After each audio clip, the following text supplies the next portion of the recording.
আজকে আমরা কুষ্টিয়ার মেডিকেল কলেজ থেকে আরম্ভ করে এদিকে লক্ষ্মীপুর বাজার দিয়ে আবদালপুর হয়ে এখন সাউদিয়া বাজারে আছি। এখান থেকে পাটিকাবাড়ি হয়ে কুষ্টিয়া যাব আবার ইনশাল্লাহ।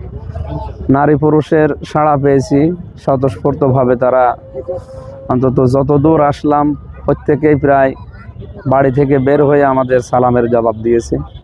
আমরা আশা করছি এইভাবে আমরা যেতে পারলে আগামীতে নির্বাচনে ইনশাল্লাহ দাঁড়িপাল্লা বিপুল ভোটে বিজয় হবে আরেকটা প্রশ্ন সেটা হচ্ছে যে আপনারা যে 8 দল সমমনা ইসলামী যে 8 দল একটা যুগপৎ আন্দোলনে রয়েছেন, গতকালকেও আপনাদের প্রোগ্রাম আমরা দেখেছি। এখান থেকে আপনাদের ঘোষণা এসেছে যে এই নভেম্বরের মধ্যে যদি গণভোট না হয় তাহলে ইলেকশন হবে না। এই ব্যাপারে কি অবস্থানে আপনারা শেষ পর্যন্ত আছেন বা শেষ পর্যন্ত কোন অবস্থানে থাকবেন আপনারা, যেহেতু নির্বাচনী প্রচারণাতেও আছেন পাশাপাশি? আমার প্রথম প্রশ্নের জবাবে আমি দোয়া চাচ্ছি এবং সবার সমর্থন চাচ্ছি আগামীতে যেন আল্লাহ দাঁড়িপাল্লাকে সংসদে পাঠায়।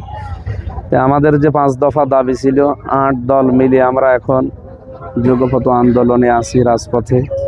আশা করছি মেনে নেবে, যারা দায়িত্বে আছে তাদের শুভবুদ্ধির উদয় হবে। কারণ এতগুলো মানুষের সেন্টিমেন্ট না বুঝলে তো দায়িত্বে থাকা আপনার ঠিক না। সুতরাং আমরা জানি ওনারা মেনে নেবে, না মেনে নিলে পরের অবস্থা দেখবো ইনশাল্লাহ।